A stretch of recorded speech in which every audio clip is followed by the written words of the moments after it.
Okay, shall we solve this one? Prefix. Okay, many were trying it, like, right?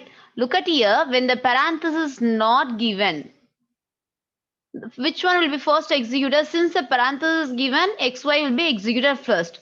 So if the parenthesis is not given, who will be executed? Y and z will be executed first.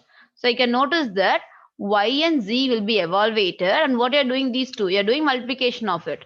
Along with this data, you are going to add x value. So this is how your structure should be. Got it?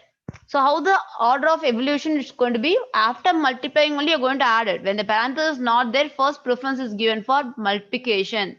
I guess you people could remember BODMAS rule in case of mathematics.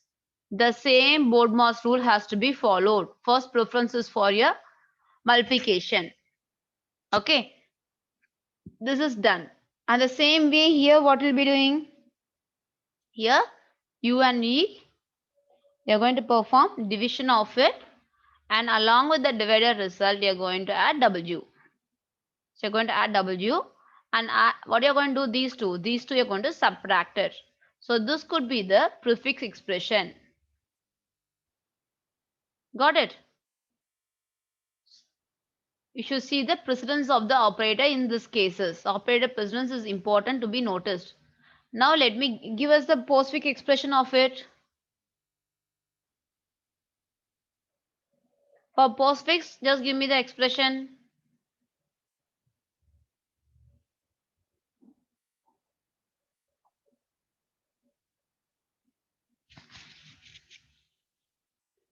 Postfix expression of it, Harsha. No, Harsha, it is not like that.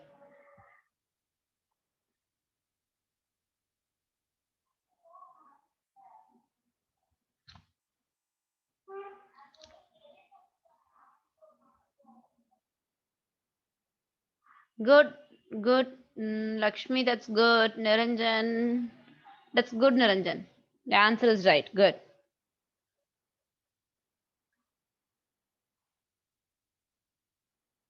Harsha, that's good, Harsha. That's good. Right.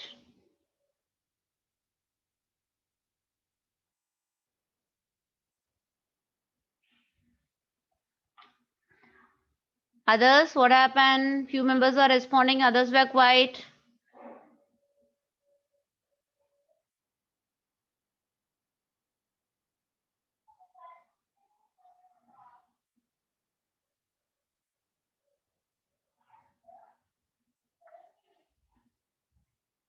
Okay, shall we solve this one? Okay, Vijay Verma. No, Vijay. No. You can't change the position of X there. Yes, Sri Lakshmi, that's right. Good.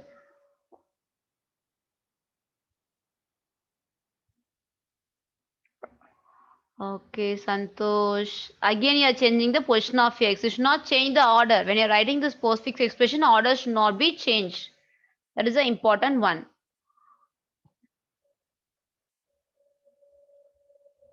Good, Santosh. That part is right. Santosh, what you did? No, Santosh, no, that's not right. Sai Prakash, your answer is right. The first part, what you have mentioned, is right.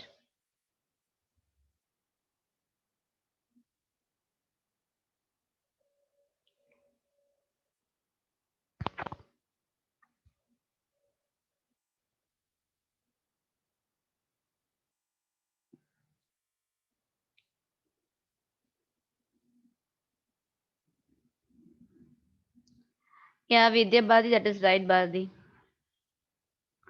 Okay, we'll discuss, guys. Listen. So first, which will be evaluated? X, Z, and Z. So you're going to do multiplication of it. Along with this result, you're going to do add this X value. So you should evaluate in this way. Then all the other steps are common. U and V, you're going to divide it, and followed by W, you're going to add along with it. So this could be the postfix expression of this. I guess everyone is clear with it. We'll see one more question alone, then we can move it with the next topic, guys. Okay. And after completion of the topic, if time permits, we'll come back and we'll see this again. These are the easy scoring area. So a plus b, if the expression is given a plus b followed by c minus a plus b into c minus d divide by e. If the expression is like this, what is the output? If the expression is given like this, what could be the output? Try it.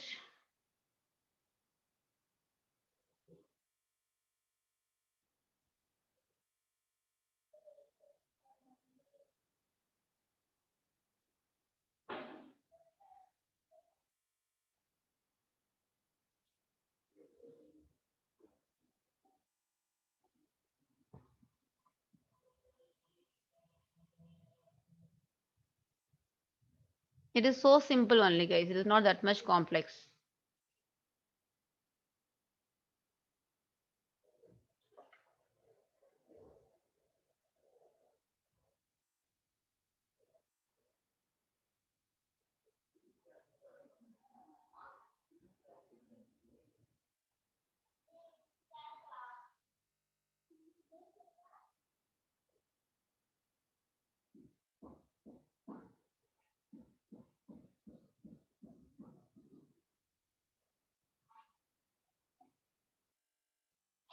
Okay, Prakash. Good. That's right. Good, Niranjan. Good. Kirtistry. Division. Check with the division, Kirtistry. Others are right. Division part. Guys, just a minute. Niranjan. No, Niranjan, check with the division part. You made mistake. Santosh. That's right, Santosh. Good. Vidya Bharati, again, you're wrong with the division part.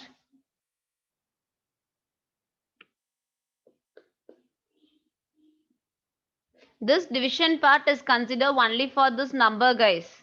I'm not going to divide this e for both the number. This division by e is only for the next half of the number. See to it and do it correctly. Okay, Amadevi, that's right. Lakshmi, that's right. Niranjan, now it is right. Good. Maurya division. Consider this division only for the second half, not for the first half. C minus D is alone divided by E. Don't take it as it is divided by both the number.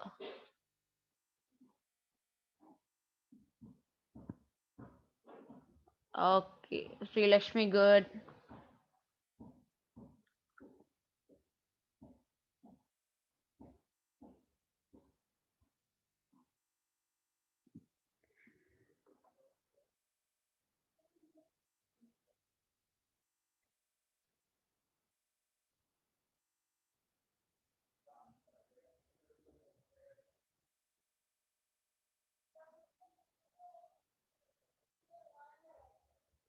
Monica, that's good, good. Sudhir, that's good. Rama Devi, postfix. Okay, for postfix you written. Plus E plus CD minus. Okay, E CD minus E. Okay, divided and do multiplication. Good, good, Ramadevi, good. Sri Lakshmi, just check with the last symbol. Symbol you made as plus. I think so there is typo error. Right, the last symbol. Check with the last symbol alone. Yes, yes, it should be multiplication. Good.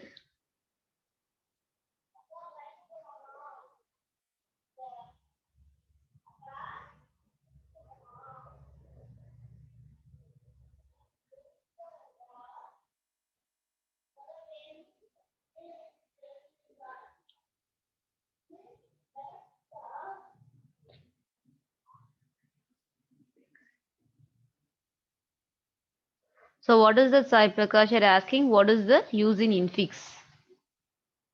So I didn't get you. What is your question?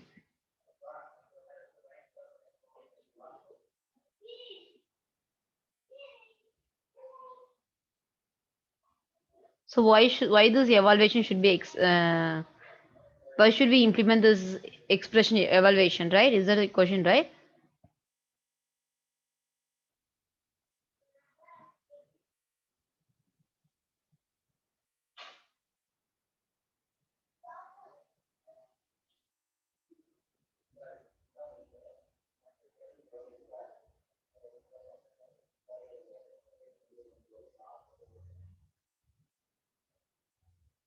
So all those things is deal with the data, guys. Right now you're you see dealing with huge data science, right?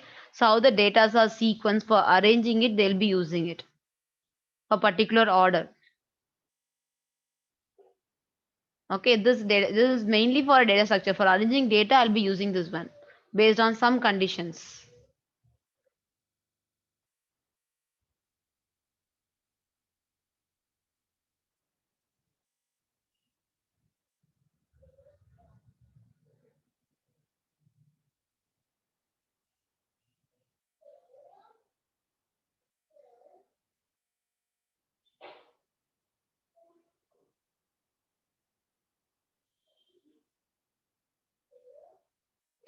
Okay, let's see with the answers. Prakash, is that clear? For organizing data, I'll be using this one. For evolution of it, we are having n number of manipulation. We'll be using any one of the manipulation based on the condition. We'll be using it. Okay, I didn't get exact example. Let me think to it and let you know. Okay. Yeah, it will be done by the compiler. So some input will be given. It will be converted as infix expression, postfix expression. The exact need of it, I'll think to it and let you know what is it. Okay. Okay, listen. What is the prefix expression of it? So we are having A, B is there. A and B is going to be added, isn't it? And same way we are having C and D. C and D is going to be subtracted. Okay. And what you're going to have, we are going to have E. This E is going to be divided along with it. So both the expression is done. Both the expression you're going to do multiplication of it. So you should get this as the expression as your prefix expression. Okay. So when you people are considering as a postfix expression, so the same way this operator should be placed at this end. For postfix, we'll have A, B followed by plus. The same way C, D, I'm going to subtract it. And I'm going C, D, you're going to subtract it, and E, you're going to divide it. So from the along with the expression, you're going to divide it. And what is the operation you're going to do with these two data? You're going to do multiplication of it. So your multiplication symbol will be placed here. Got it? So like this, they'll be giving multiple scenarios, guys. Either they'll give you prefix and they'll ask you to convert as a postfix, or they'll give infix, they'll ask you to convert your prefix and postfix. Based on the requirement, the questions will be modified in your MCQs. You should know how to convert it. If the order is given like this, what is the scenario? You should understand it. Okay, I guess you people could trace it now. If one form is given, the other form, how to do it, now people can able to trace it. Is it clear? Can we move on to next topic? Come on, give me confirmation. Is that clear so far? Okay, good, good. Now we are seeing we are started with data structure, right? We are started with data structure, and when we are speaking about data structure, this data structure has been classified into two types. Those data structure will be linear data structure and other one is non-linear data structure. What is that linear data structure in the sense? What is linear in the sense, guys? Linear means, what does linear means? Come on, meaning of linear. Give me the general meaning of linear. Linear, non-linear, what does it mean? Any idea about it? Okay, one dimensional, good. Similar order, okay, good. Specific order, good. In a sequential way, we'll have a sequential axis. It will not go from a direction here to there, it will have a sequential axis. For example, array concept. Okay, when you're trying to access an element in an array or element in a list, or element in a linked list. How the data are accessed, elements are accessed in a sequential manner. So all those things forms linear data structure. Got it? And speaking about that, and apart from this linked list, you can even take stack also. Stack also takes linear data structure and queue also takes linear data structure. One particular order we are going to take it. And speaking about the non-linear data structure, we'll be having these things. We'll have tree as a non-linear data structure, and apart from this we'll have graph, and we'll have heap tree. All those things follows non-linear data structure. Non-linear data structure in the sense there will be no proper order. So the first data will be like this. The first data will have here, and the next, in case of list, what we'll have, we'll have a sequence of data, right? So in case of stack also we have a sequence of data. But in case of tree, it will have a structure like this: further classification, further classification. All those things follows non-linear data structure. Got it? Whenever I'm going to access the data in a sequential manner, those are linear data structure. When I'm going to access in some random manner, those are non-linear data structure. So far, we people are seeing with the non-linear data structure only. Okay, so we have seen few example and implementation of it, and now we are moving on to the searching techniques. What are the searching techniques available in data structure? So speaking about it, those are two types. One is linear search and other is binary search. Linear search in the sense searching for an element in a sequential manner is called linear search, isn't it? Will you people write program for linear search?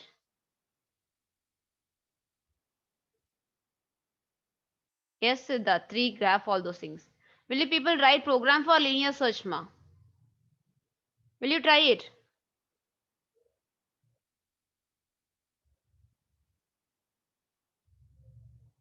Try the logic for linear search. I want you people to try for linear search, searching an element in a linear fashion. Normally here we do know that we are having methods, but I didn't ask you to use any methods here. I want you people to write the linear search algorithm alone.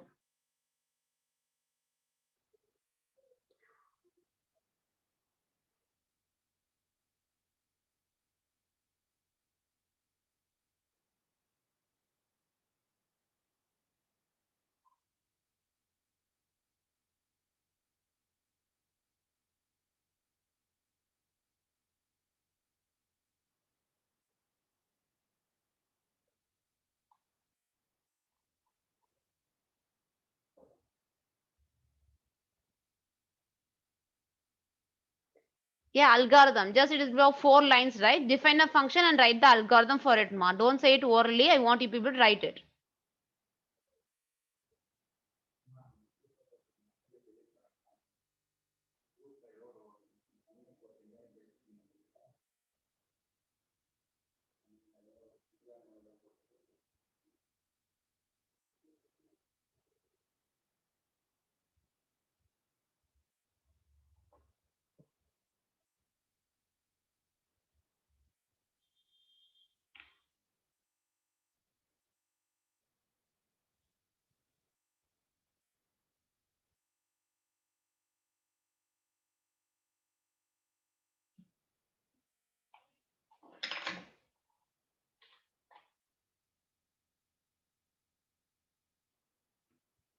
Normally by using in operator, we can able to find it out. I too know it, ma. But right now, just I want you to know the steps for it.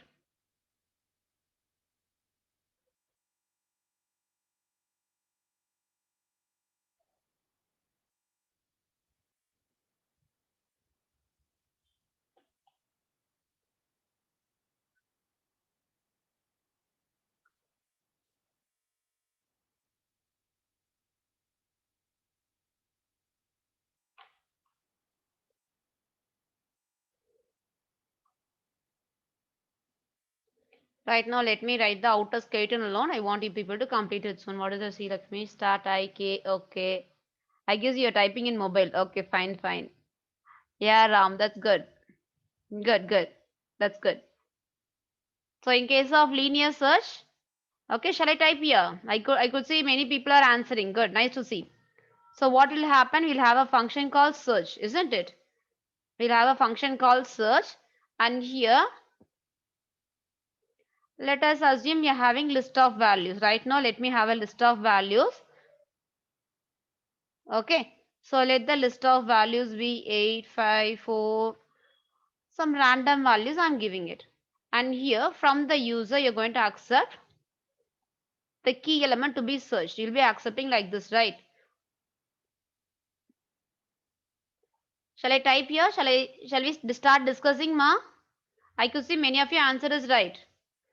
But I guess you people are typing in mobile, so I could see many people has mentioned the logic alone. Only if you has mentioned the exact step. Shall we start discussing?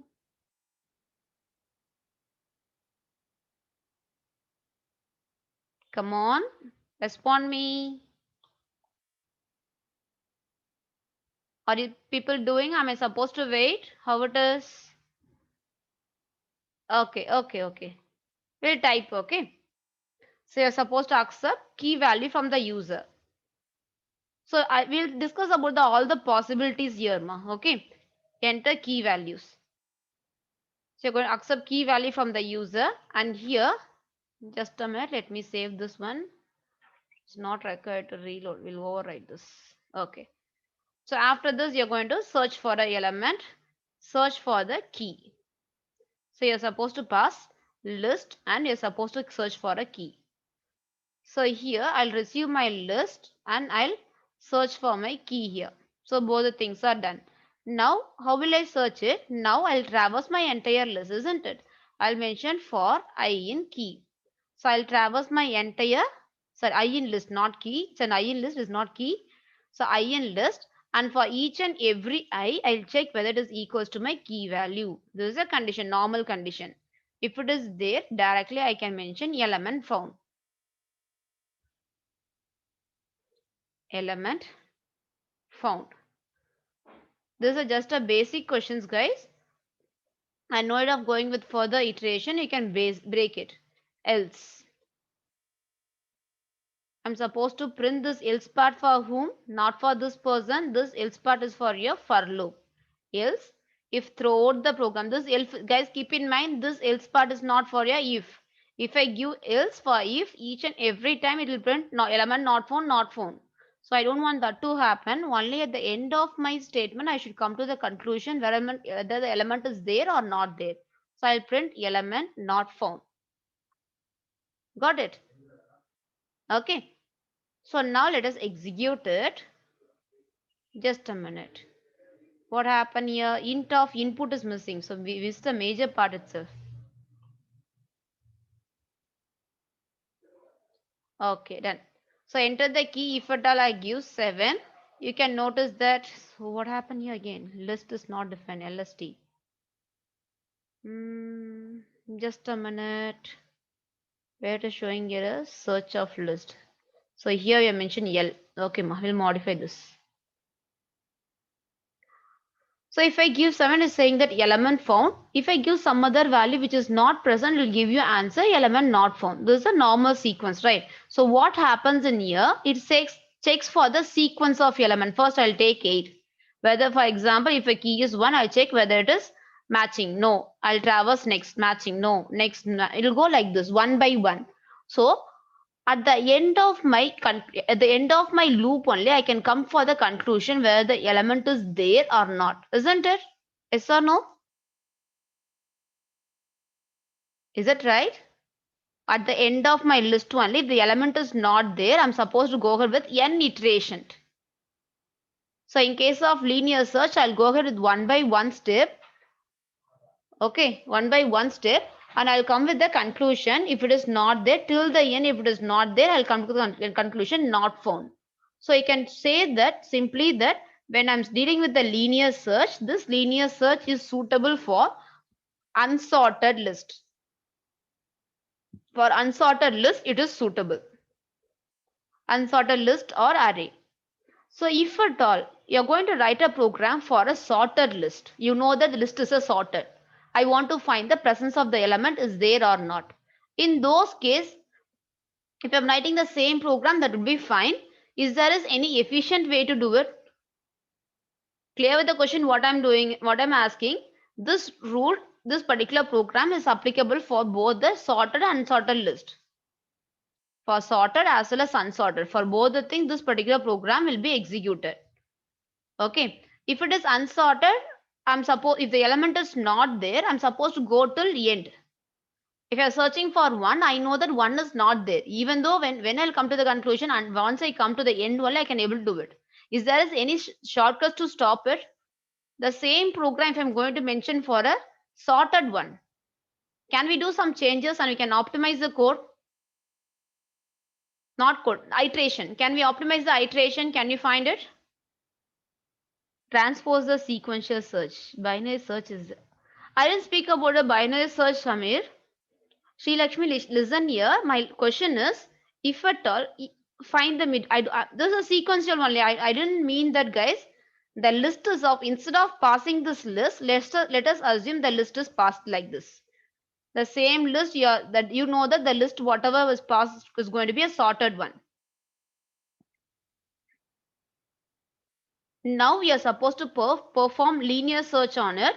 So for this, it is not required to apply this logic for to find the element is not there or not. If the element is to be found as 1, when I'm trying to do this one by using this program, I should, even though the element 1 is the first position, I should go find step and find it out. Is there is any possible to stop it? Got my question? The same linear search, if at all it is break, where to break it, Sri Lakshmi? At which point? At which point?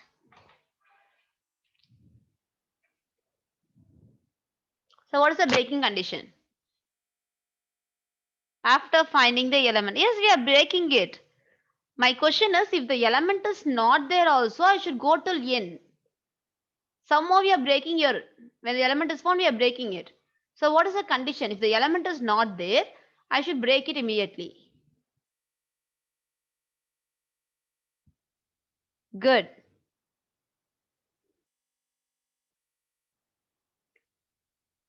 Good. I could see. Good. Right. What is that? The break.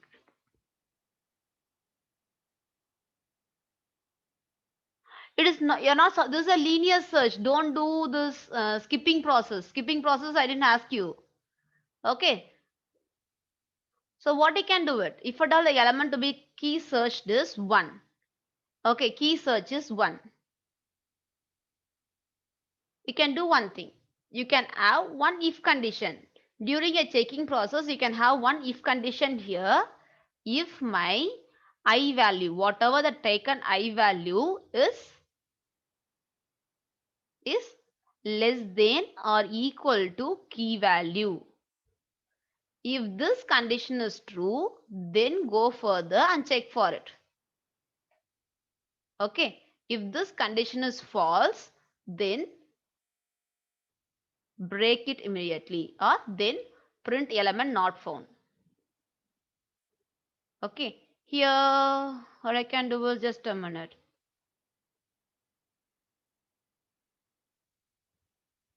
If it is not there, if you are breaking, it will come out of it. Your for loop will never be executed.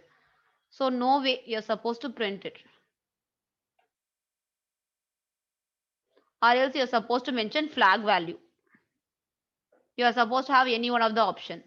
So until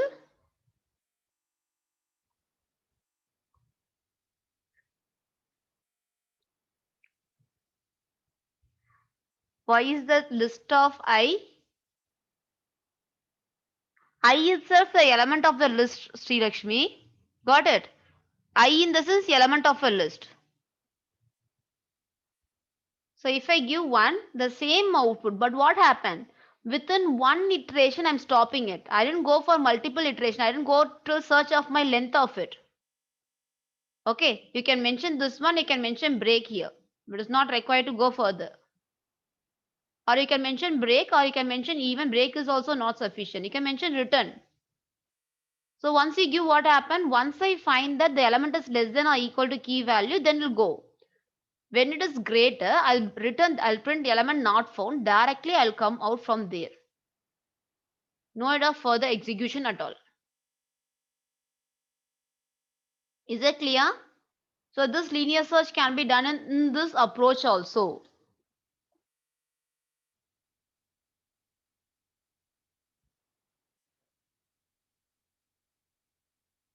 So which one you want to repeat once, Niranjan? This one. Search for. Okay, you want to search for. Okay, we'll search for. For why it is coming not found. Just a minute. Why it is element whatever. If condition, right? Just a minute. So list will be taken. Okay. First 2 will be taken. 3 will be taken. Your key is 4 only, right? Key value is 4. 4 less than or equal to 4. Your condition is true only. Just a minute. Give me a second. Let me try to print my value. So initially 2 is taken. It is coming out in the first step as if 2 is taken. 2 is less than or equal to 4. Your condition is true only, right? In the first step is coming out. Just a minute. Let me take my key value also.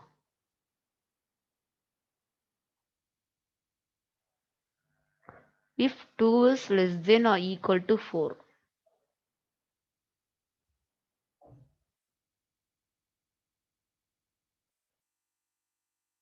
Monica, simple. We can. It is not required to nest it. This one if condition. If this condition is true, I can come out of it. Here nesting is not a problem.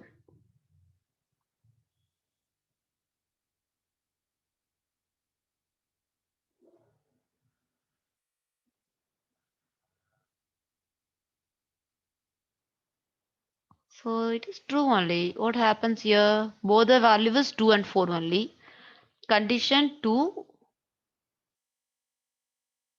is less than or equal to 4. That's right only. If condition true, then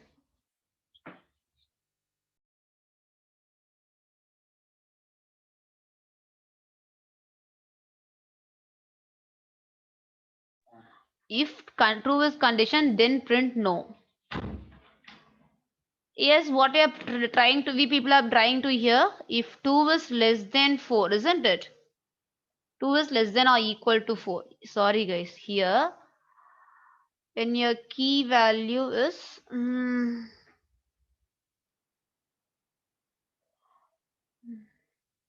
just a minute.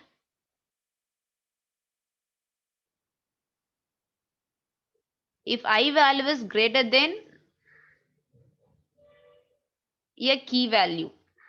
Yes, here I should check whether key value is 4. Sorry, yeah, I value is 2. If whether 2 is greater than 4. Again, I'll take 3. 3 greater than 4. No. Got it? Again, I'll take 4. 4 greater than 4. No. Now it will be working fine. Just a minute. Yes. Here this condition we wrote in a reverse order. That's a problem. Now got it? The reverse order condition we are written, guys. Nothing else. Are you people clear? The element what you are taking from a list should be less than a key value or should not be greater than a key value. Whenever if this condition is break, we can mention element not found. Here I written here 2 greater than 4 condition false, 3 greater than 4 condition false, 4 greater than 4 condition false. Here I'll check both are equal. For the next condition it comes 5 greater than, if at all this 4 is not there. For the next time it will come, it will check 5 greater than 5 greater than 4, your condition is true. Then it will print element not found and return it. Is that clear? Come on. Guys, is this confusing or you want to repeat it again? Is it clear for everyone? Come on. Respond me.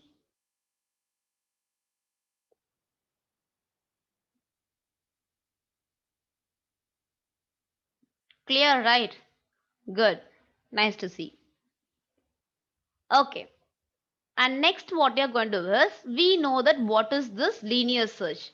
Will you people try this linear search by using recursion method?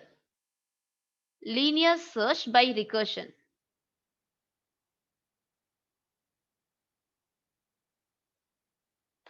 Try it out by using recursion.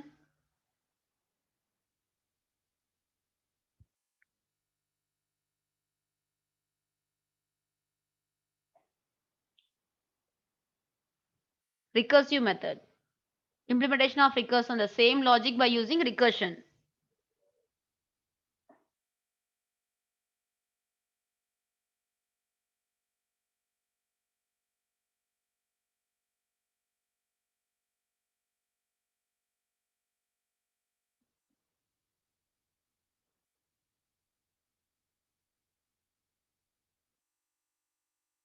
So let me write the main block alone. So you're supposed to accept the list of value from the user. You people write the logic, the function alone. Okay, no need of writing complete thing. Let me write the input operation, all those things here.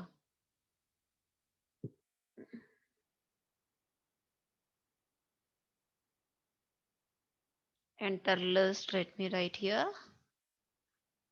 And follow by it. First n value, number of elements, right?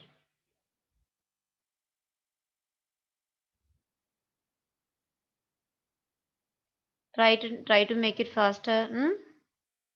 In a recursive way.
Here, let us assume I'm going to pass for linear search.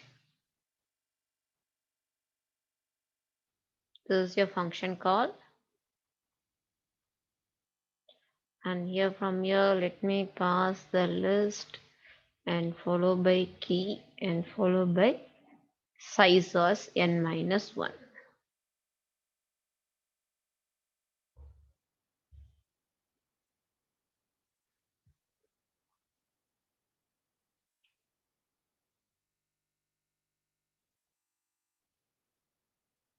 Write recursion function for this one.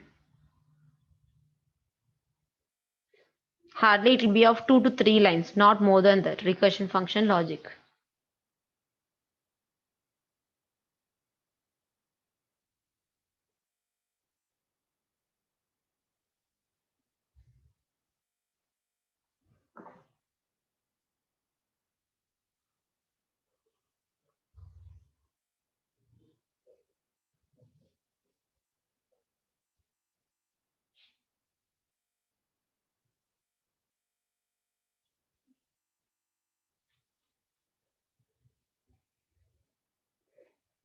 So, what is the size of a list followed by the key value list? These three input has been accepted and has been passed for the linear search. Your task is to find in a recursive way.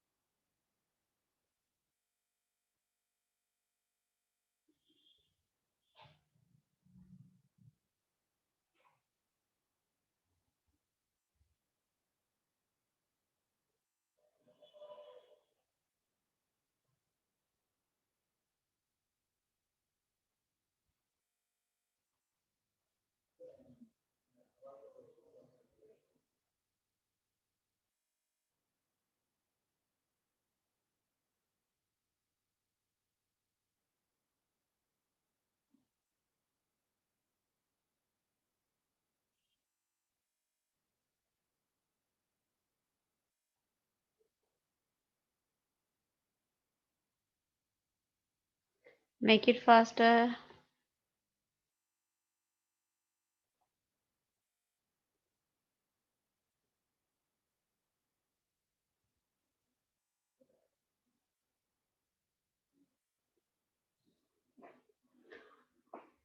Water, what is that?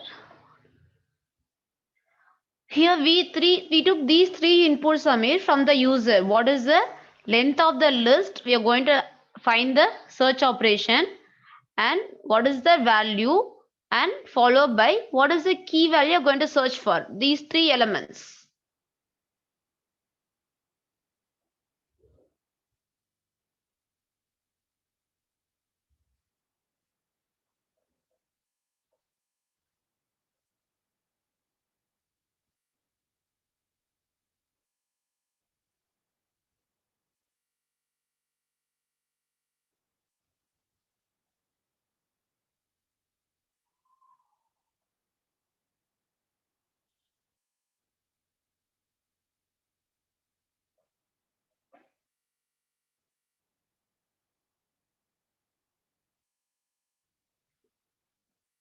Try to it. It's easy only, ma. Okay. You'll be having only 2 or 3 lines, but you should know how to trace it.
Got the logic, you people?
Guys, if at all you are finding it difficult, let me know. I'll help you out, okay?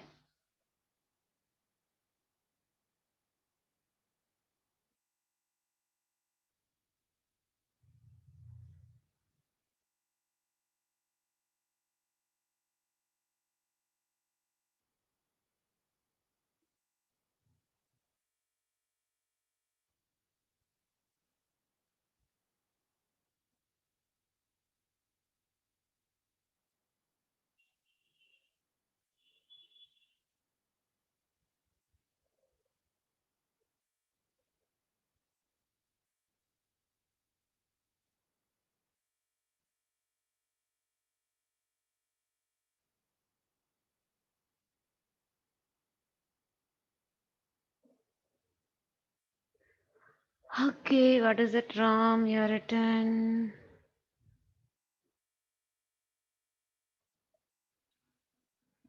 Okay.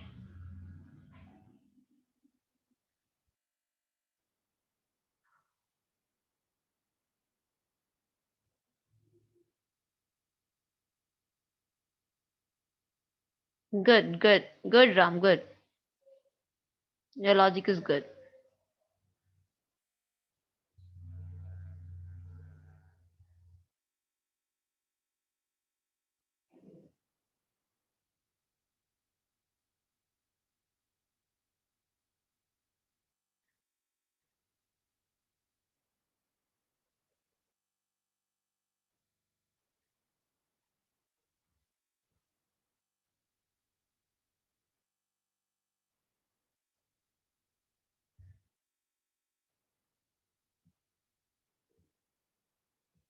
Good logic. Nice. Others who has completed?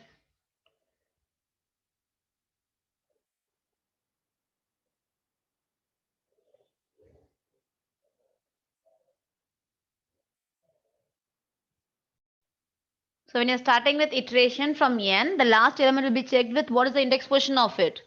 Here n, just I told you to keep it as an index position. What could be the index position of n? The last value, 0. Good. Then apply this condition with 0. Apply n condition with 0. That's it. Not of thinking much about it. Your logic will be right. Okay, guys, listen. We'll discuss here. Okay. Given time, much time for you people. Listen here. So here what I'm going to do is I'm going to call this linear search with these elements. So here I'm going to pass, I'll resume my list here and follow my key value and n value. So for example, let me take a list. So let us assume my n value what I have taken is 5.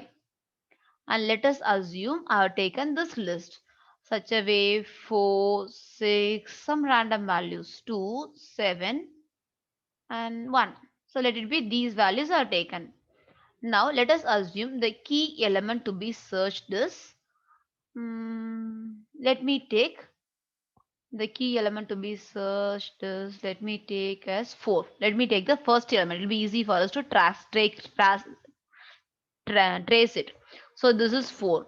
Now what I'm doing is I'm going to apply linear search. Here I'm going to call it linear search of list followed by key value followed by n minus 1. I'm calling it. So this function will be called.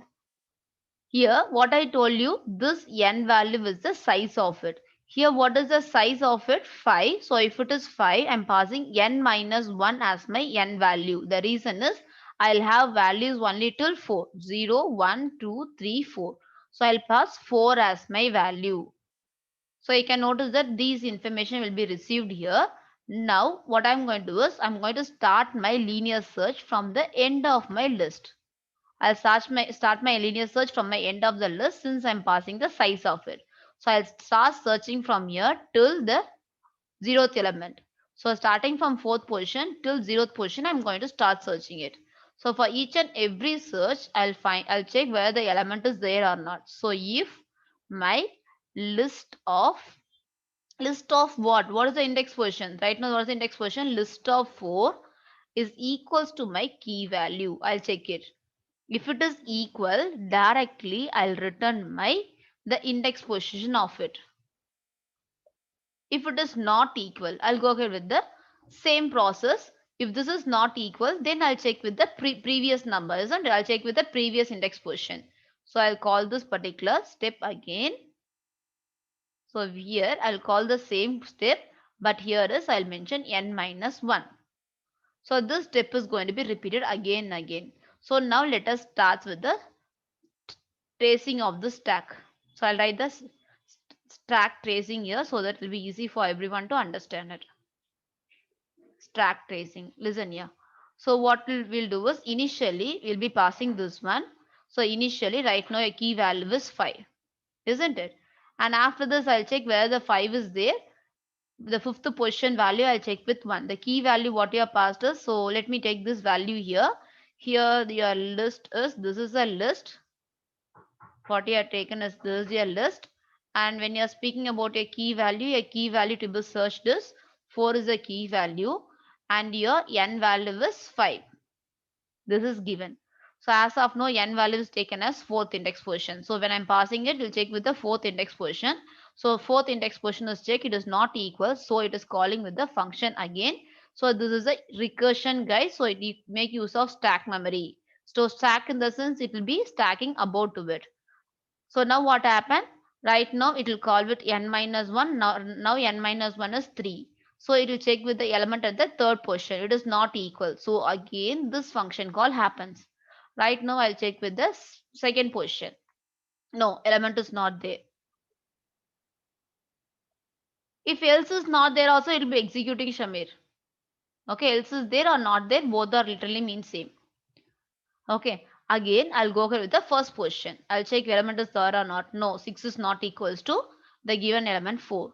Again it reduced. Right now I'll check the search of 0th position. So when I come with the 0th position, I'll check here if list of 0 equal to key value. Yes, my list of 0 is 4, which is equals to key value.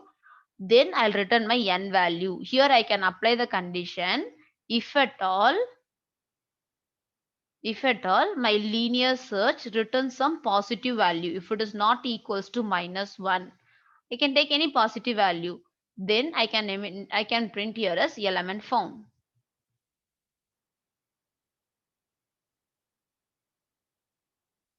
Okay, else I can print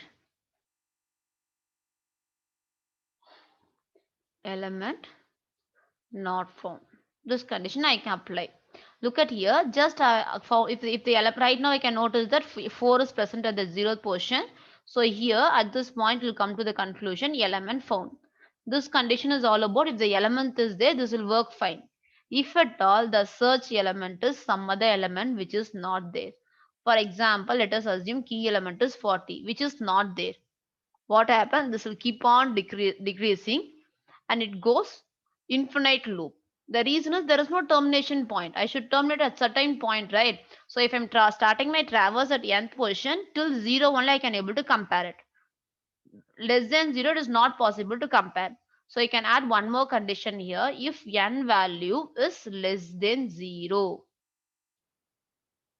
when n value is less than 0, or your list of, here you should be list of 4 I have given here. Instead of this, you should be list of n. Okay, the list of nth value.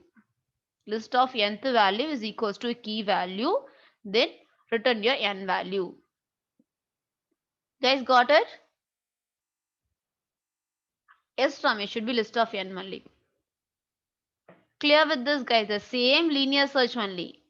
But I'm doing a recursive operation. So if I execute it, let us give 5 and let us give same value 4 comma 5 comma. So here I give a split based on space, right? So let me give 4 5 4 6 2 7 1 as my input and key value is 4. Is this clear for everyone? This is your code, guys. Very simple code for recursion. But somehow it occupies stack memory. This is not advisable. This occupies stack memory instead of finding normally. All this is occupying in a stack memory. So is this clear? Do you have any doubt on it? Linear search. So we have seen all the possible approaches for the linear search.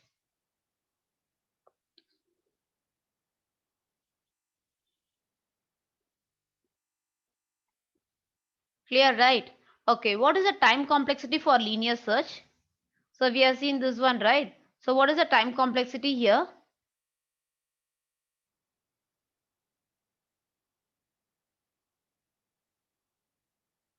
Order of n. Good.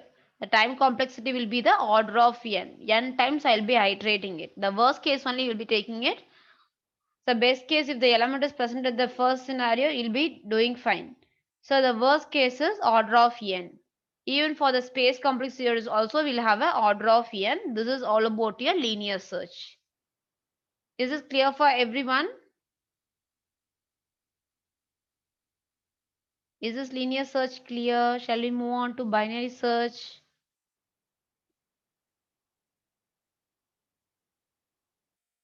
Yes, right? Okay, good. And next is binary search. What is binary search? Do you have any idea about binary search? How does the search operation happens? What is the approach we'll be dealing with it?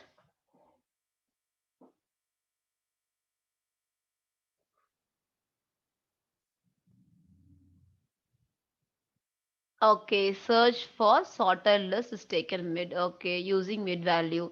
Okay, what is the first condition? What is the first difference between linear search and binary search? The major difference, what is that?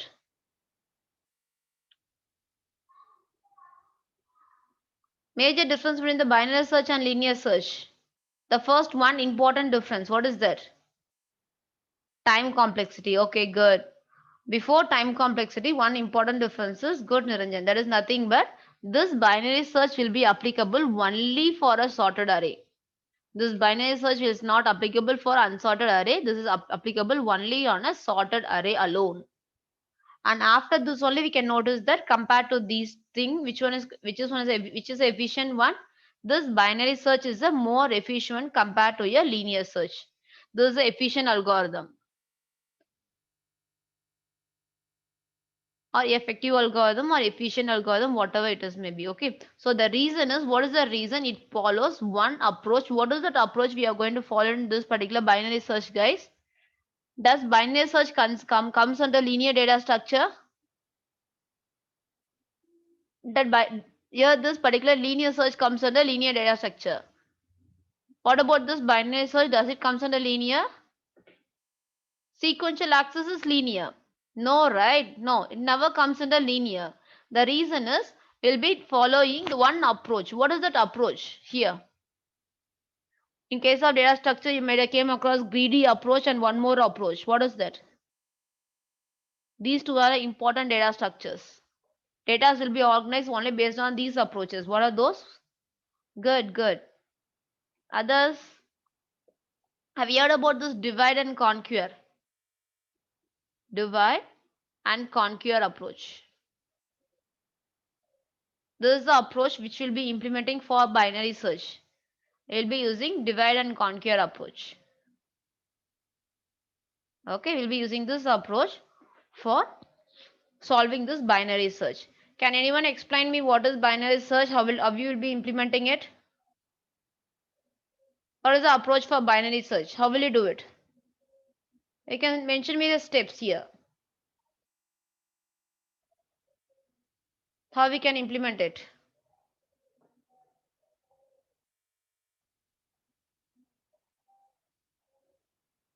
Just process alone. I didn't know code. Code we can see after break, ma. Just explain about this process alone. How this particular binary search will work. As we said, this linear search, sequential search of element. And what about the binary search? How the search is happening here?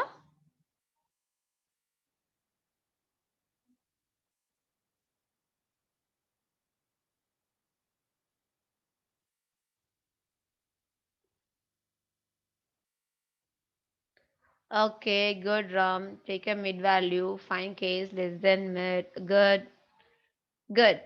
So you'll be taking your two bounds. We'll be taking a two bounds, upper bound and lower bound. Then we'll take a mid value. Then we'll be finding it. Continuously, we'll divide the particular list by two equal halves. Then again two equal halves. Here the name divide and conquer. The name itself mention it. Take a huge value, divide it. Again take it, divide it, and this approach we are going to use it. This divide and conquer plays major role even in case of many sorting algorithms. So not only this, even in case of many sorting algorithms also we are going to use divide and conquer. So after break I'll explain you about this divide and conquer approach, guys. Okay. Okay, after break I'll explain you after this divide and conquer. Right now you can move for your break. So after that we can start with this. Okay. We can resume by 6:15, ma. Okay, you can. So we're discussing about this binary search. how to implement binary search and what is this all about binary search. So we have said this binary search is all about divide and conquer approach. So we are going to have a list of value as you see in case of linear, but here this will be implemented only when the list is sorted one. So now let us take some example and we'll see how to implement it. So as I said you the divide and conquer method, you're supposed to consecutively divide a list and you're going to see it. So we'll see with multiple cases and I'll explain you about divide and this particular binary search once. Those who know the logic already, you can start doing the program guys. Those who are new for it, just listen me. I'll explain you what is binary search and I'll let you know what are the different cases will be implemented here. So here right now we are going to see with it. So for example, let us take a list. Right now we are going to see implementation of binary search as a logical wise. I'm not going to see programmatical wise. I'm going to teach you only the logic. Okay, binary search we are going to implement here. So here let us take a list. So what I'm going to do is I'm going to take a list here. So we'll take a value like this 3, 6, just increasing order. Okay, 6, 12, what else, 14, 17, 25, what else I can take, 29, a list of value, 31,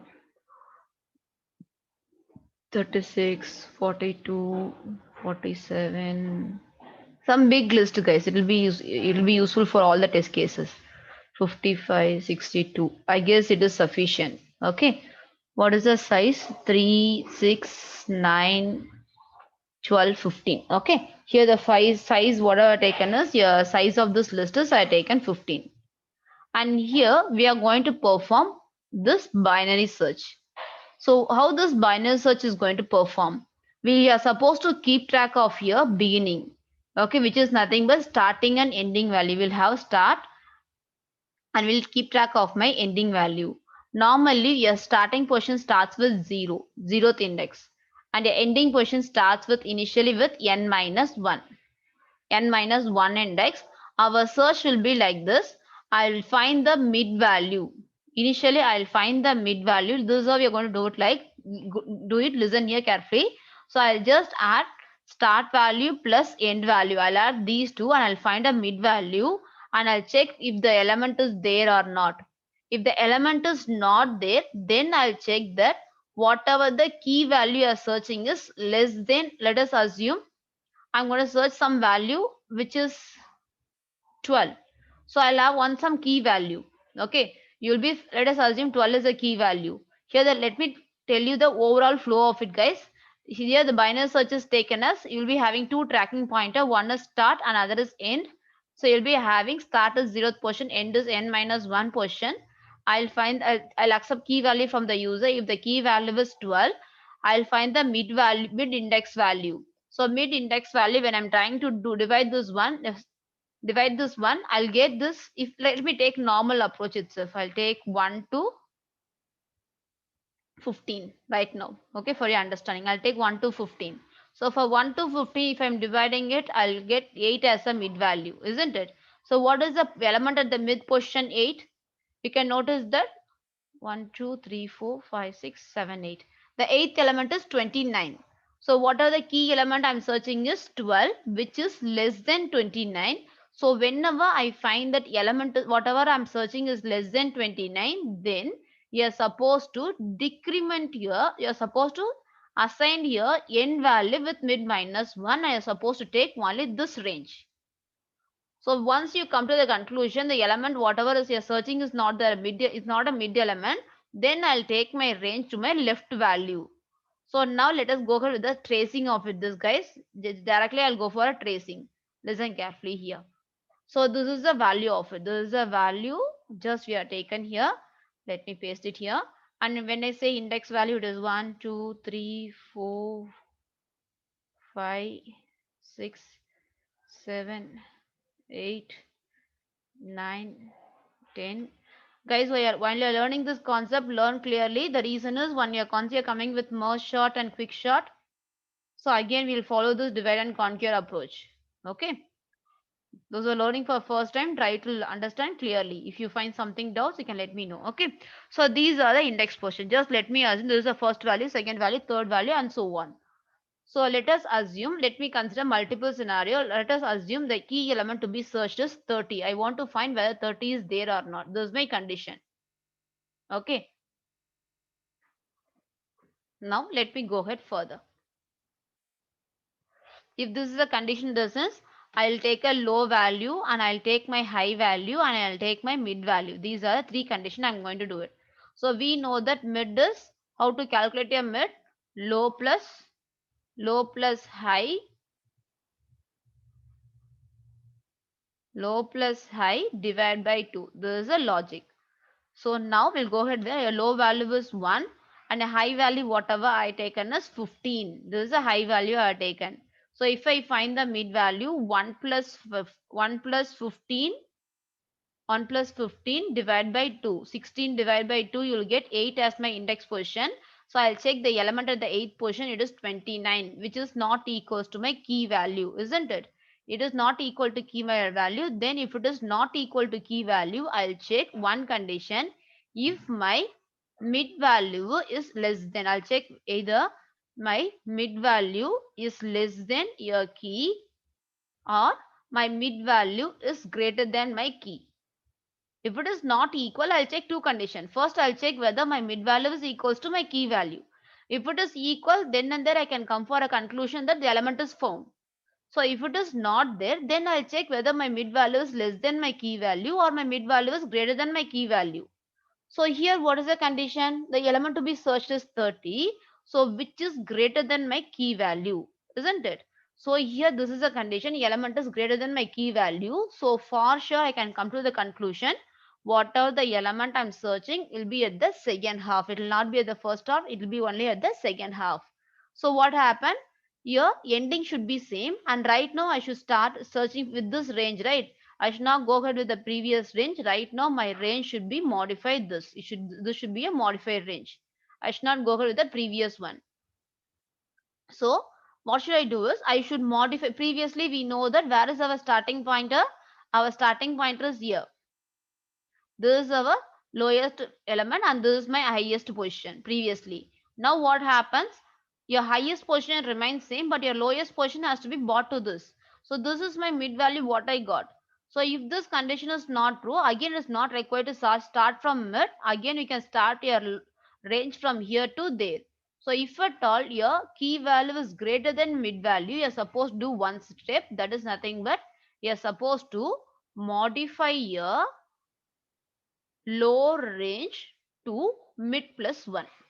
Got it? You're supposed to modify your low range to mid plus 1. This is the condition. So whenever you find that the element searched is greater. Now again do it. Right now where is your starting position? Your starting position is from 9th position. Again where is your highest position? Your highest position is to 15th position. Now try to add this one. 9 plus 15 by 2. So what we'll be getting? We'll be getting 24 as the answer.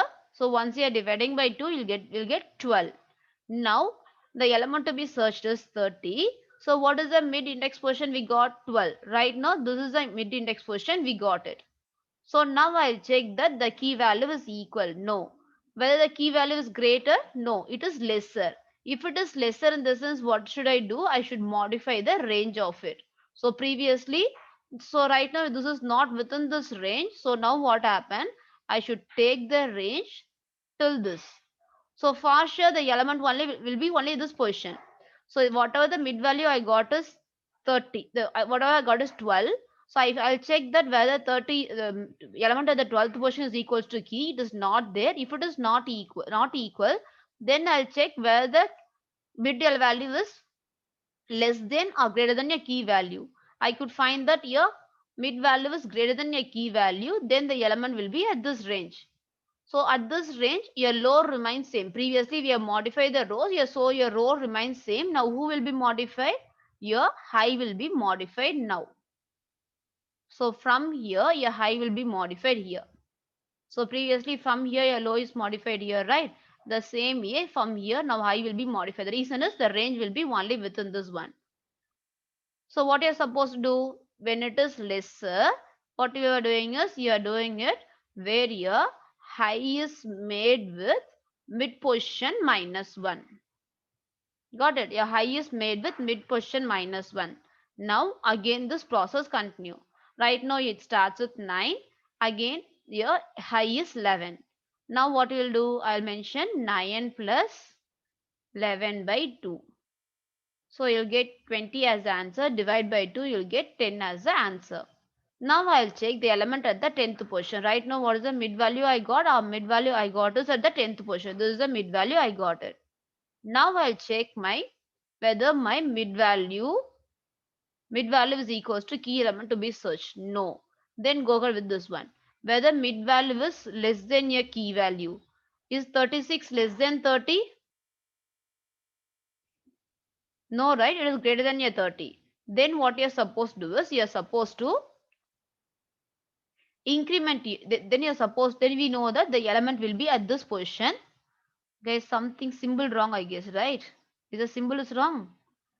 If your mid value is less than your key value, mid value is less than key value. Yes. Yeah. Here, if your mid value is, just a minute. Okay, if your mid value is greater than your key value, if your mid value is greater than your key value, then mid plus 1, right only. When your mid value is less than your key value. Okay, so here the symbol should be modified, guys. That's right. Something did I make mistake? Okay, fine, leave it. So right now I'll check whether 30 is whether 30 is less than 36. Yes, it is less than 36. So what should I do is I know right now I can come to the conclusion the data will be only within this range. Within this range. So the key value searching is less. So what you're supposed to do, you're supposed to modify your high position. So what happens here, from here your high will jump here. Right now what is your high position? That is 9. The reason is 30 is less than 36. So here low will be at the ninth position as well as your high will be at the ninth position. So now I'll check the condition here. Here 9 and high value is 9. Both the position are the same position. Now I'll check 9 plus 9 divide by 2. I'll get 18 by 2 again as 9. So I'll check whether the data at the ninth position is equal. No. Now again I'll check whether 30 is less than your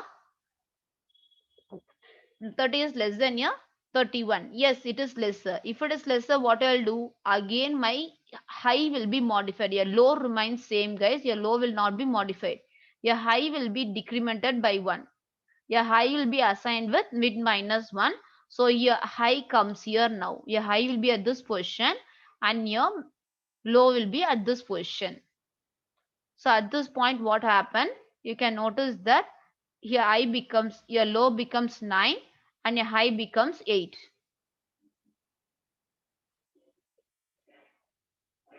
Got it? What happened? This is a termination condition. Always your low should be less than your height. Yes, Niranjan. Always your low should be less than your higher bound. Whenever this crosses, you're supposed to mention a termination condition. Got it? This is a termination condition here, guys. Clear with the scenario? I have taken one scenario where the element is not there in a list. Till this already clear? If the element is not there, this could be happening. So if required, I'll give you some other example where element is there, guys. Okay, we'll take small example where element is there. What is that I can take? Okay, let us assume I'm searching for the element. What is that? 12. Okay, we can assume that we are going to search for element 12. One more example so that if the element is there, you people will be clear with this logic. So for example, if the key element to be searched is 12. So how is the logic will be? You'll have lower bound followed by a higher bound and you'll have a mid value. This is done. Now the same condition, isn't it? It starts with 1 and a higher bound starts with 15. So you'll get mid value 1 plus 15 by 2. 1 plus 15 by 2, that is nothing but you will get 8 as the answer. So now just a minute. So right now I said this as low and I said this as high. Right now we got this as a mid value. So this mid value is not equal. I have found this key is low. So in key low, what should I do? I should bring my high here. So what happened? This high will be bought here. So this will jump from here to here, which is nothing but mid minus 1. So right now the range taken is only with this range will be taken. So again this will be done again. So starting from 1 till mid minus 1, in the sense it will go till 7. So again I will mention that here 1 plus 7 by 2. So I'll get 8 by 2, isn't it? 8 by 2, I'll get 4 as my index value. So again I'll check whether it is equals to my index value. Yes, I have found the element. So I can able to find out that element found will be displayed. So if people could think to it, if at all I'm doing the same process by linear search, what happen? If I want to find whether 12 is there, I should perform 4 steps. After doing 4 steps only, I can able to conclude the conclusion that the element is there. But here you can notice that within 2 steps, I can able to find it out. The same way, if you want to find 42, for 42 also it will take only 2 steps, right? At the second iteration, will find it out. So for normal iteration, it takes 10 steps, but in case of linear search, the number of iteration is reduced. Is this logic clear for everyone? Will you write program for it? Guys, is that logic clear for binary search? Do you have any doubt on it? Will you write program for it? Okay, try it. Start doing.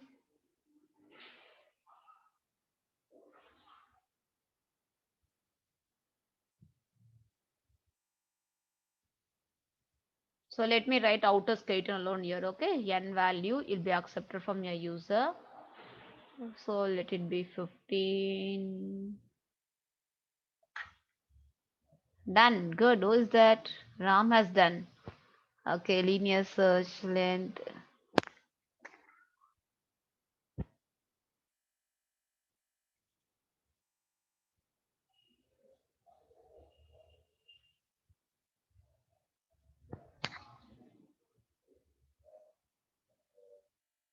Is that till length or height is taken as till length or length minus 1, Ram? Height value. Check with the height. You'll get index out of range if you mention directly, I guess. If you're taking height directly as your length.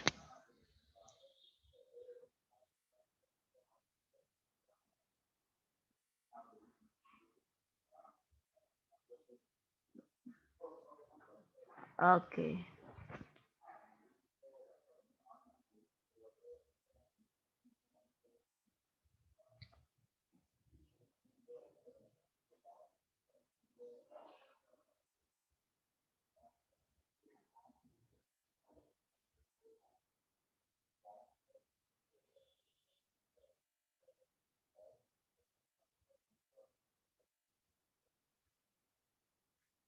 What is that, Kriti?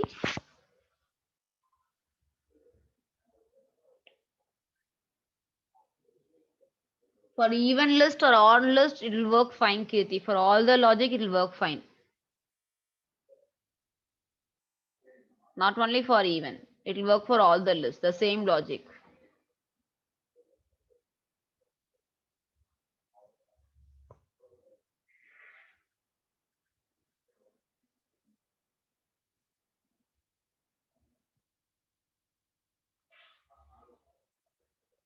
Niranjan, I could see only 2 lines of code. I didn't see complete code. How can I say? So 0 to len.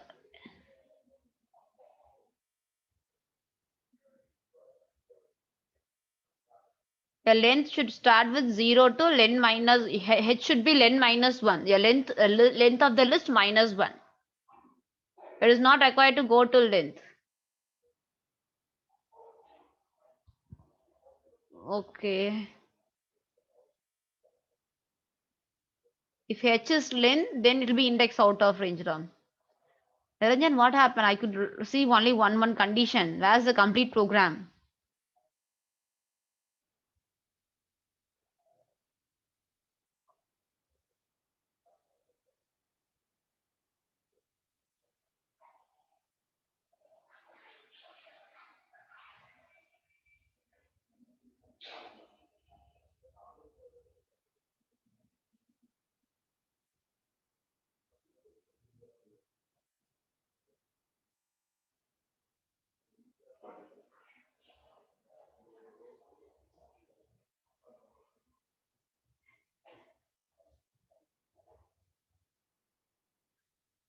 Okay, do it, guys.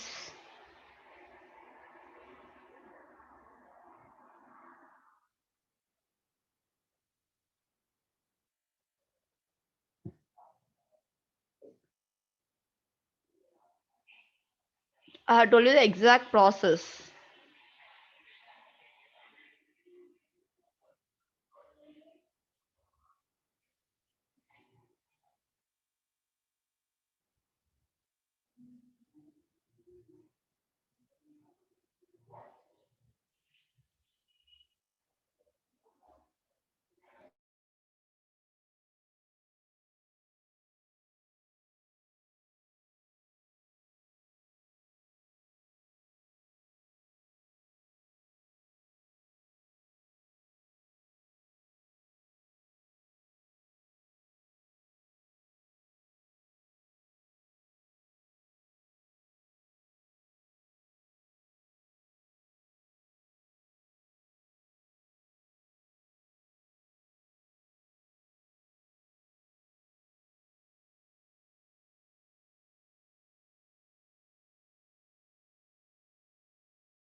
Make it faster.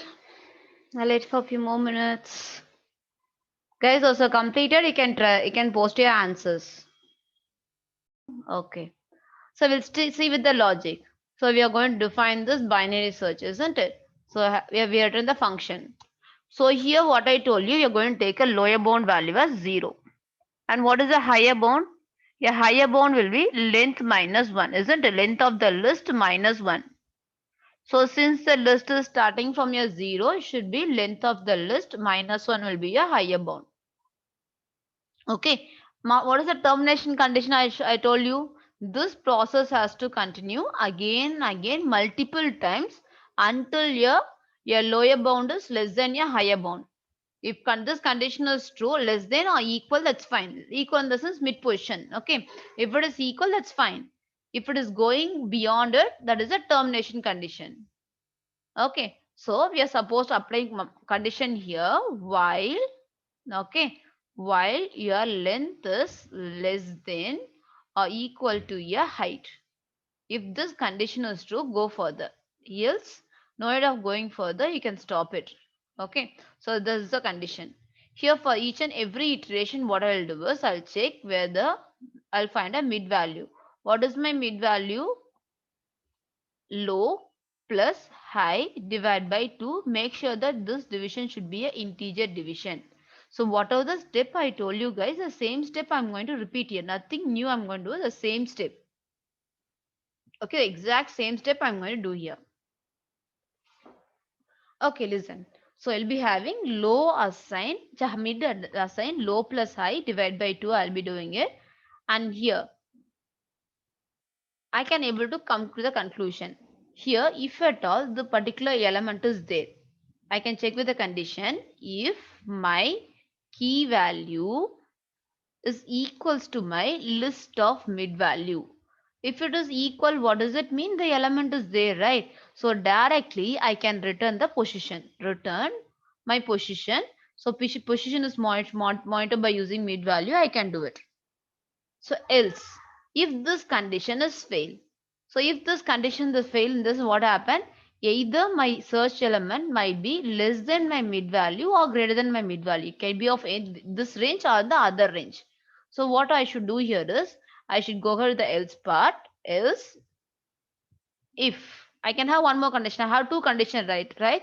So if this is not equal, it might be either your mid value might be less than your key value or your mid value might be greater than your key value. I have two more conditions. So I can stack my condition by using elif. Elif my key value is less than list of mid value. I'll check if at all my key value is less than my list of mid value. Then whom should I modify? If my key value is less than mid value, whom should I modify? I should modify my low or high. Who should I modify? Come on, respond me. If your key value is less than your mid value, whom should I modify? Low pointer, high pointer?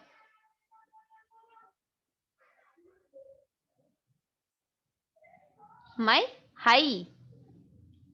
I should see few people are low and few people are high. Give me correct answer. Harsha, is that low pointer? So you find that here, you found that 30 is greater than this particular position 29. Where did we modify it? We modified high or low? We should modify a high pointer, not the low pointer, isn't it? So if you find some value greater than your mid value, your sorry, just a minute. Here, your key value is less than your mid value, isn't it? What's the condition? My key value is less than list of mid values. So in those cases, which means that my element is within the first half. So if it is in the first half, then I should modify my high value, not a low value. Now what happened? I'll modify my high value with mid minus 1. So if this condition is not true, by default, what does it mean? It is in the other half. It is not in the first half, it is in the second half. In those cases, what should I do? I should modify my low value with mid plus 1. So this process will be continued until your low value is less than your high value. So at the meanwhile, throughout my iteration, if I doesn't find the element at all, in those cases, I'll return minus 1 as my value. Got it? Throughout my iteration, if I doesn't find the value at all, in those cases, I'll return minus 1. Now, let me go ahead here. Here we can write the if condition. I can write if my result value is equals to minus 1. So when will reaches minus 1? If this element is not all found and the index value is not there, then I'll get minus 1. So which is nothing but element is not found. So you can write this condition. Where is this? Let us copy paste this previous code. Okay, no need of typing again. So you'll copy paste this here. We can copy paste here where I can mention if it is not equals to minus 1, mention element found. When it is equals to minus 1, mention element not found. So there is a logic behind it. So let me try to execute it. Give me a second.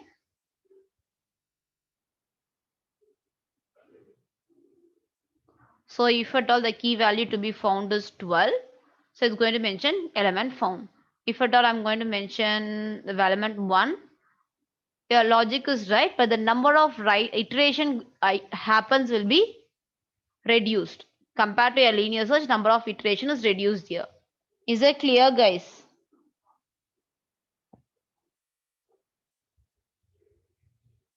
Is this clear? Come on. Will you people write the same logic by using recursion? Same binary search by using recursive method. You want to repeat the minus 1 logic. Just a minute, Sai Prakash. So when this it reaches minus 1, so I'm going to traverse until the low value less than a high value. Until it is less than or equals to, I'll traverse it. So when my loop breaks, whenever your high is less than your low value, this loop will be breaking.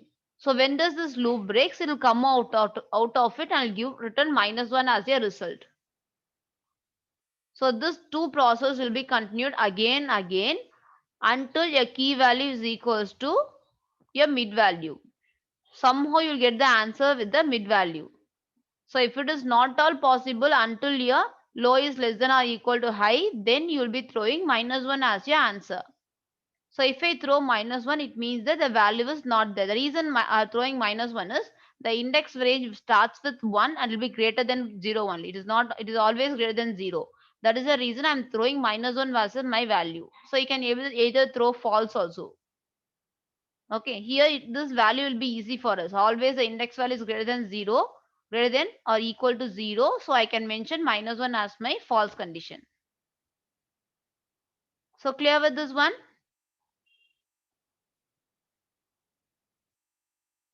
Okay. Now will you write this recursion logic? The same thing by using recursion.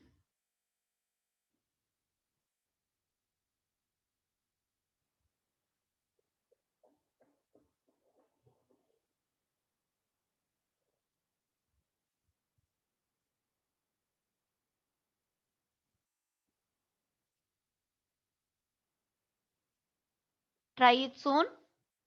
Recursion logic, guys. It'll be easy. Recursion is very easy here. Instead of putting the condition repeatedly, wherever you find the condition repeatedly, make it as a recursion. That's it.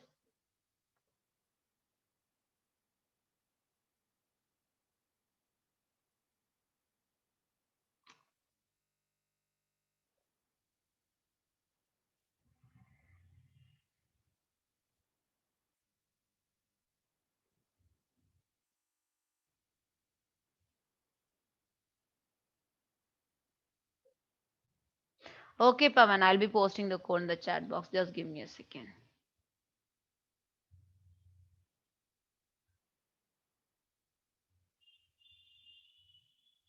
Okay, I've posted it. You can make use of it.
Guys, you can take hardly 5 to 10 minutes, not more than that. Try to complete within 17. Okay, that is the maximum grace time I can give for you. The logic you know it, right? Logic you know it. The only thing is you're supposed to modify this function alone. Writing these steps, you're supposed to modify with 2 lines. That's it. Make it faster. I forgot to resume it. Just a minute. Just a second. I'll resume the recording. Okay. If your array of list is less than your key value, if this is your condition, what I want to do, I want to call this binary search again, isn't it? I want to call this binary search again. So let me mention return binary search of just what you will be doing. So if it is lesser, what I'll do is I'll just mention my start position as mid plus 1. This is what I'll be mentioning whenever mid value array of mid value is less than my key value. Else, if this condition is fail, or I should mention one more condition. Else if, right? Else elif one more condition. If my array of list is great array of list of mid is greater than my key value. If this is a condition, then what should I do? I should modify my end value with mid minus 1, isn't it? So let me copy paste this and let me write directly. Just give me a second. So I should modify here. This should remain same. This should remain as start and this should modify as mid minus 1. So this is done. Else. So when this both the condition is not equal, so by default, what does it mean? Else I should return my mid value. So it could be a point of intersection or the element where it is found. Got it? Guys, is that clear? The same three condition I'm checking, guys. And this is the overall termination condition I'm checking. Whenever I meet the same point. So we have taken this example, right? So where it just a minute, give me a second, I'll let you know what is it. So we have taken 9, 9. At this point, your intersection is coming. If at all the element to be searched is 31. Let us assume this condition. So let us assume this condition. If the element to be searched is 31. So when this 31 will be there, when this 31 will be there, this 31 will be made for the for just a minute.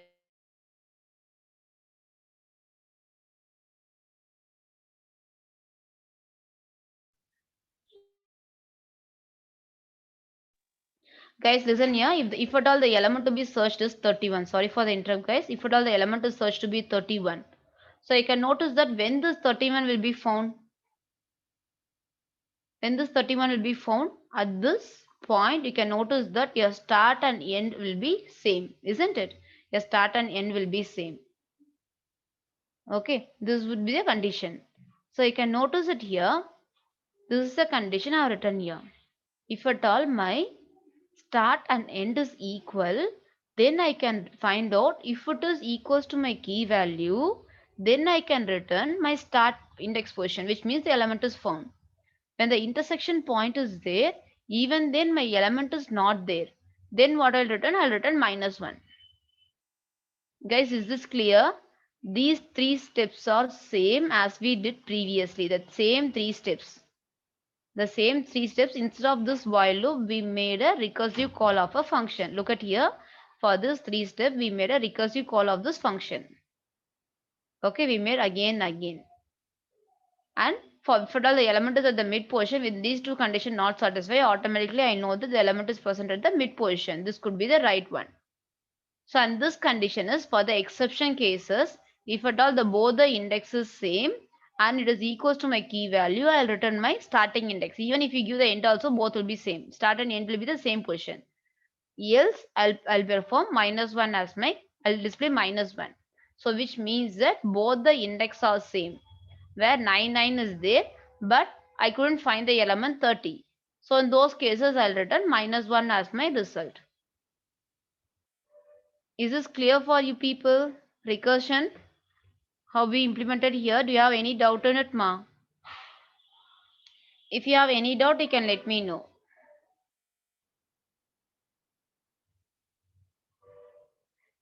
Come on, give me a response.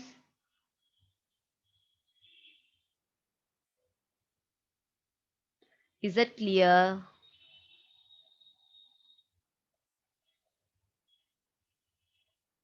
Clear, right? Okay. What happened? Only Ram is responding. What about other 100 peoples? Okay, just now one by one is responding. Okay, good. Guys, here the main thing in case of recursion is you should know how to terminate it. All the other conditions same as the program. The only thing is you should know the termination condition. When your program should terminate. Okay, guys. Now we'll go. I guess everyone is clear. Now I'll give you the little introduction to hashing. If possible, we'll complete by today. Else we'll continue by tomorrow if it is not possible to complete it. Okay. So I guess everyone is clear with the linear search, binary search, and how to do in a normal way and how to do it in a recursive way. I guess everyone is clear. Okay. So our next concept is we are going to see with it is hashing. Have you came across this term called hashing? Have you came across it? Hashing. What is it?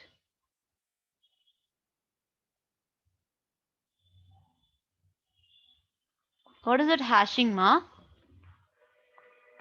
Any idea about it? Hash table, hashing. Those who learn this Java, they might have came across in collection. Hashing, you might have learned it. Have you came across it? No idea. Okay.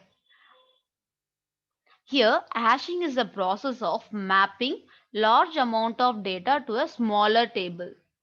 Okay, it is the process of mapping. Okay, mapping large data to small table. So this process is called hashing. Okay, this process is called hashing, and this is achieved by hashing function or hash function or hashing function. By using this technique, we are going to achieve it. Got it? Large amount of data is mapped. Right now, in the real world, we are using hashing table for each and everything. For each and every data process, we are using a hashing table. So hashing table is the process. We're using hashing function methodology, guys. Hashing function is the implementation which is used for it. Mapping a large amount of data to a smaller table. I'm going to map it, and I'll be achieving by using this hashing function. This hashing I'll be naming as a hashing algorithm. Multiple term is given, either as given as an algorithm or a function. I'll be naming as a multiple terminology for hashing function. Okay, here what happened is a technique to convert a range of key value into a range of index of an array. So I'll convert a key value to the index of an array. This is how I'll be doing in case of hashing. Normally we came across this dictionary, right? Hashing follows the same concept of dictionary. Here we'll have a key and followed by a value. Okay, we'll have a key and followed by the value. This will be there. And so why should I use this hashing? So by using this hashing, I can able to retrieve the data with a constant time. So we know that constant time is order of 1, right? So if there is a huge amount of data, irrespective of the size of the data, I can able to retrieve the data easily. Okay, normally we know that if you want to find the data, it takes huge amount of time, right? So by using this hashing technique, I can able to retrieve the data very soon. Okay, so what happens in this case of hashing? This hashing is the process I told you that we are going to convert the hash key. This process is called hashing. Converting the hash key, this process is called hashing.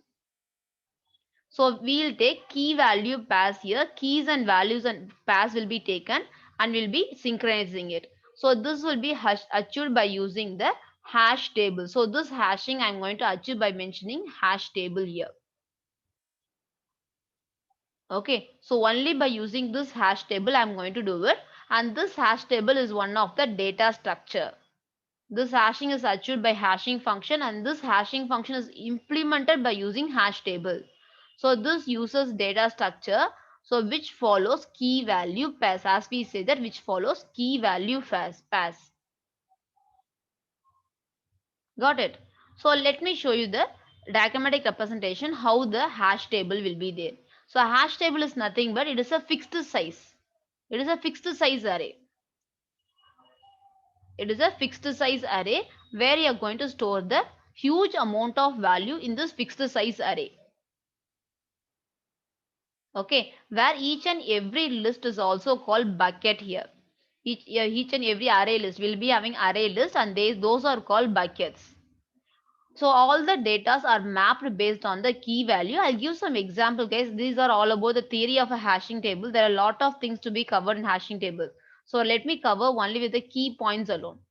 So let me take a whiteboard, guys. Give me a second. Okay. Whenever I say hash table, your hash table will be in this appearance. It'll be like this. And as I told you that we're going to have 10 values, right? Better let me take a Excel, guys. It is going, this diagrammatic is not clear. So just give me a second. I'll explain you by Excel. Just listen carefully. This calculation part is important. All those theory, apart from this theory, you need this calculation part. Just I'm going to teach you some calculation part alone. So in your MCQs, they'll ask this calculation part. So you should be familiar with this calculation part. So they'll not much concentrate on your theoretical part. Okay, listen. So what I told you, hashing is the one of our searching techniques. What you're supposed, we are going to have a data mapped with key value pass. So this hashing table, this particular hashing is achieved by using hashing function, and this hash function is implemented by using hash table. Right now, let me show you the hash table. So let us assume is there is 9 indexes there. So 0, 1, 2, 3, 4, 5, 6, 7. 8, 9. Okay. So let it be there and let me give the index value of it. This is how your hash table looks. 1, 2, 3, 4, 5, 6, 7, 8, 9. So this is how your hash table, guys. Let me show you how we are going to store the data with a key value pairs and how we are going to relate it. This is your hash table. Okay, so in this figure you can notice that what I mentioned is you have mentioned from the values 0 to 9. So I'm having 10 values here. Okay, now we are going to map the items. Let us assume that you are supposed to insert this value. For example, I want to insert value such as 26, 17. We'll take some random values. Okay, 18, 31, 54 and 93. We can take these values. I want to store these values here. Okay, we are supposed to store those values at the concern. This, let us consider this is a fixed array, guys, and these are the keys, and we are supposed to store this value at the according position. So if this is a value, the value will be assigned with the according position. Listen here how to store it.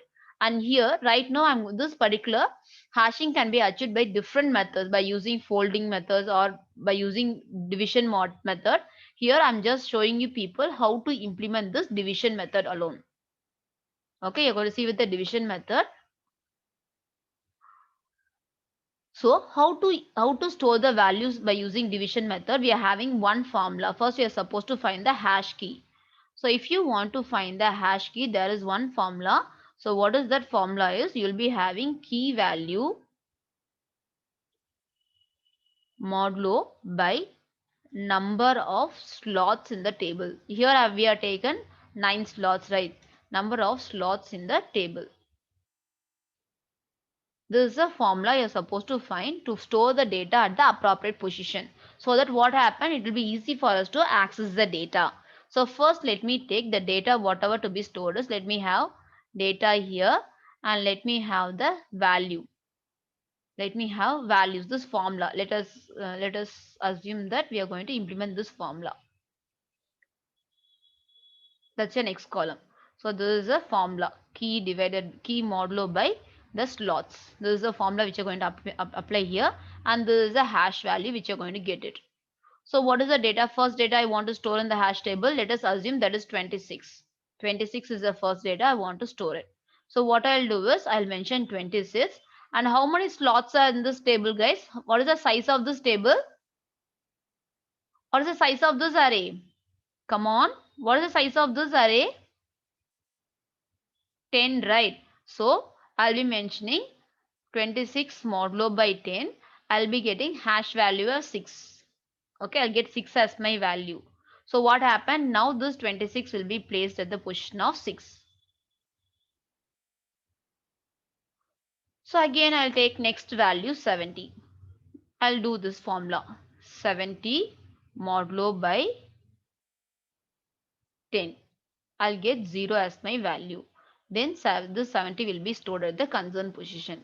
So this is how the hashing is done. Here the important sequences, here they'll give you some value.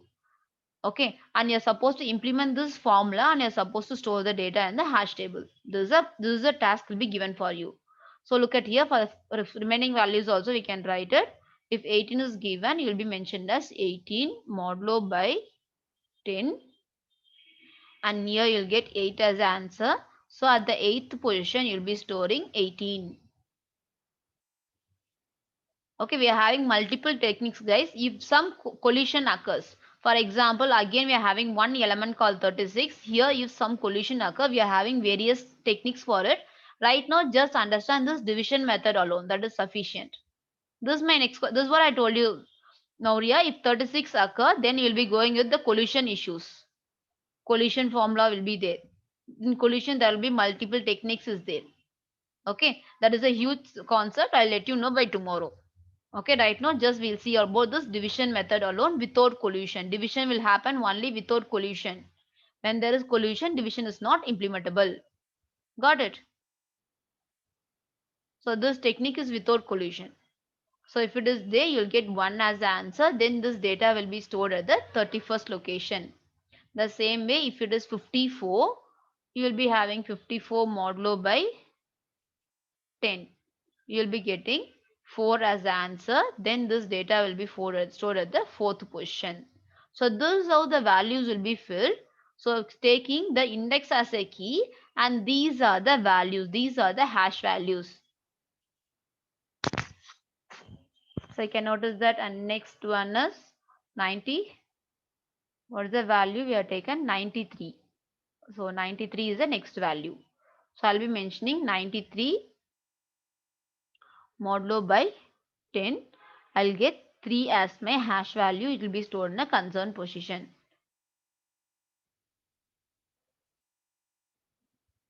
So got it? How this hash table is working based on division method. Here, this division method is not possible for whenever the collision occurs. Collision in the sense, when the same data is there, same data with the last value is there, then collision will occur. This is not applicable for division method. In this method, only the unique values of the remainder will be possible. Till this already clear, ma? We are having division method, modulo method, different types of methods are there. So right now we are taken only with the division method. If some collision occurs, then we'll go ahead with the modulo method then.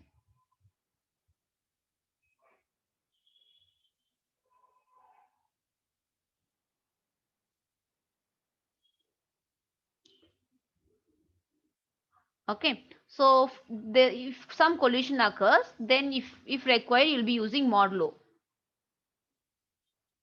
Yes, Prakash. When there is a coincidence, you can notice that. Just a minute. Let us assume that, as you say, if I want to insert this value, for example, let me say I want to insert 40. But I can notice that here at the 0th position already 70 is there. So now what happened? Now collision happens. Already the data is there, it's not possible. If I'm trying to divide this one, I'll get only 0 as a remainder again. So in those cases, we are having one method. We are supposed to mention the data which are assigned, we are supposed to increment by 1. P plus 1. We have some formula for it. P plus, so 1 plus P modulo by mod of table size. This could be a formula. So this is the other approach. Mod of table size.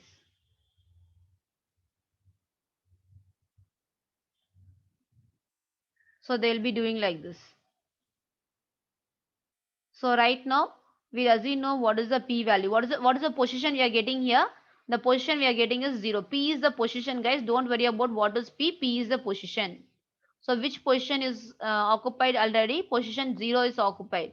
So you'll be mentioning 0 plus 1, isn't it? So 1 plus 0. Okay, can take it 1 plus 0 modulo by, what is the table size? Our table size is 10. So you'll be getting 1 as the result. So look at here at the first position also it is occupied. We can look at that first position is also occupied.